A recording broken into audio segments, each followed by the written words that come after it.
Ni kwa mara nyingine tena, mwalimu wenu Joseph Andrea, neema ya Bwana wetu Yesu Kristo iwe nanyi nyote mnaosikiliza ujumbe huu. Huu ujumbe umfikie rafiki yangu mmoja.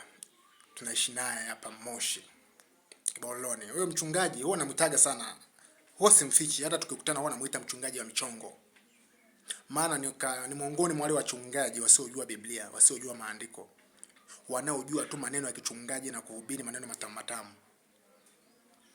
Wewe unapoitwa wewe ni mchungaji au mwinjilisti au shemasi, huwezi kwenda kuhubiri hujui Biblia. Unaenda kuwasaidia nini umma katika mambo ya kiroho? Huwezi kwenda kuhubiria mawazo yako. Lazima wafundishe watu waishi katika lengo la Biblia, waishi katika msingi wa Yesu Kristo. Maana sisi wote dunia nzima inatakiwa tuwe wa Kristo. Dunia nzima, kama Yesu alivyosema kwamba nendeni mkawafanye mataifa yote kuwa wanafunzi wangu.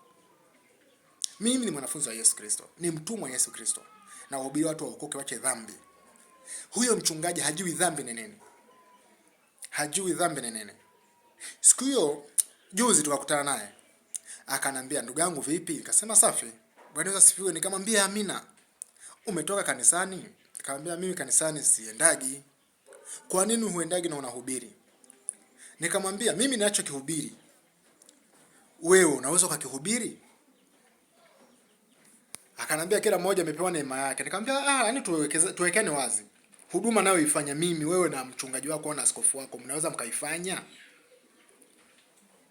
Akasema basi ndugu yangu tuishie hapo. Mimi ngoja niondoke. Juzi nimeenda Shinyanga.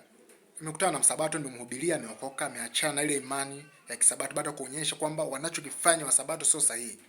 Maana hawawezi kutimiza katika yote walioandikiwa kwenye kitabu cha Torati kwamba wafanye. Wakivunja moja tu watakuwa wamelaaniwa. Na yeye akaona kule kuliko kulaaniwa bora amrudie Bwana Yesu aokoke. Yupo, mtamwona siku moja. Bado nitarudi tena kule. Kwa mtamwona. Yule hafundishi watu kuokoka. Anafundisha watu wakasali kanisani kwake wapeleke sadaka. Na wale watu wanaowafundisha hawajui Biblia kwa sababu anayewafundisha mwenyewe hajui Biblia.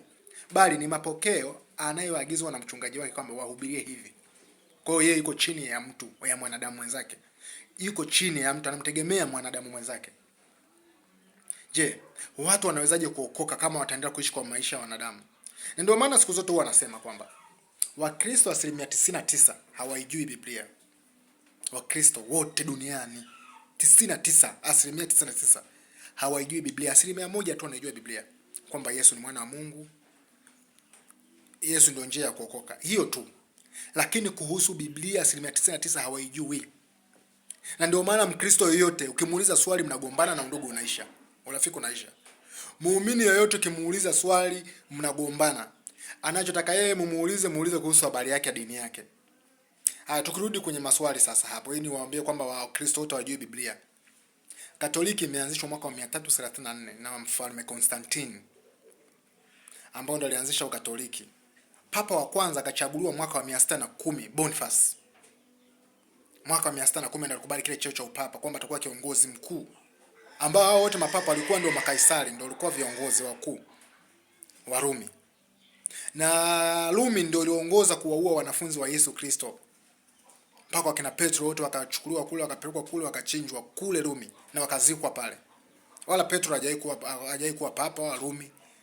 Bali Paulo ndo alikuwa amefungwa pale mpaka muda wake wa kunyongwa ulipofika, akanyongwa na Rumi. Paulo huyu aliyetuletea Injili alienda kuhubiri kule Rumi na akawaandikia barua Rumi kule, wale Wayahudi waliokuwa wanakaa Rumi, akawaandikia barua.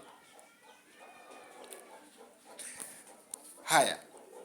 Leo 99% ya Wakristo duniani wana madhehebu yao, sio Wakristo. Ukristo unatumika kama jina tu. Mkatoliki umeanzishwa mwaka 334. Yesu alikuwa Mkatoliki? Yesu alisali rozari? Yesu alisali rozari? Hakuna. Yesu aliagiza tufanye njia ya msalaba? Hakuna. Yesu alisherehekea sherehe yake ya kuzaliwa Christmas? Hakuna. Yesu aliagiza kwamba watu washerehekee Christmas? Hakuna. Haya, tunakuja. Pentecoste ilikuwa ni sikukuu ya mavuno, itwa Pentecoste. Yesu alikuwa ni Mpentecoste? Jibu hakuna. Yesu alikuwa ni Mpentecoste? Jibu hakuna. Au wanafunzi wake walikuwa na Pentekoste? Hakuna. Au ule mkusanyiko wao waliuita mkusanyiko wa Pentekoste? Jibu hakuna. Yesu alikuwa Mwanglikana, umeanzishwa mwaka 1800 huko kuja 2000? Hakuna. Yesu hakuwa Mwanglikana. Yesu hakuwa Mlutheran. Yesu hakuwa Mbaptisti. Yesu hakuwa Muislamu. Yesu hakuwa shahidi wa Yehova. Sasa hawa wote ndio tatizo ambao tulionalo duniani. Badala ya kutufanya tumhubiri Yesu wote tuwe wamoja, wanatuhubiria tuingie kwenye madini yao ambao tunaenda kufundishwa mapokeo yao, kinyume na Biblia.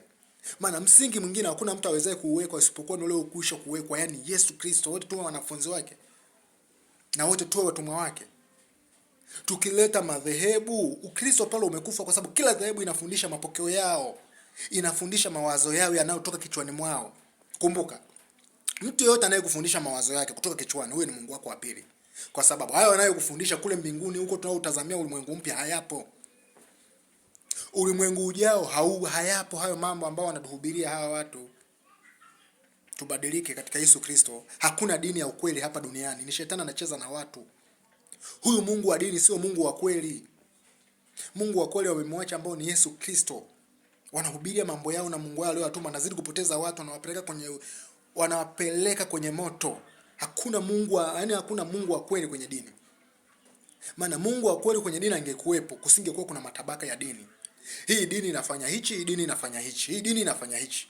Dini inayofanya hiki kitu fulani kule kwao ni dhambi.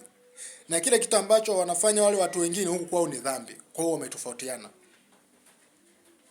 Mapokeo hao wanaojiwekea ni dhambi, ni shetani anacheza na sisi. Shetani yeye hata kigawanyika makundi ni sahihi, lakini katika kwetu sisi katika Yesu Kristo hakuna makundi. Hatuna madhehebu, wote ni wamoja katika Kristo Yesu. Hawa wanaoabudu makanisa, hawa ndio watu wabaya. Hawa ndio waabudu shetani. Hawa ambao wana madhehebu yao, hawa ndio waabudu shetani. Kwa sababu kile wanachokihubiriwa kule kwenye Biblia hakipo.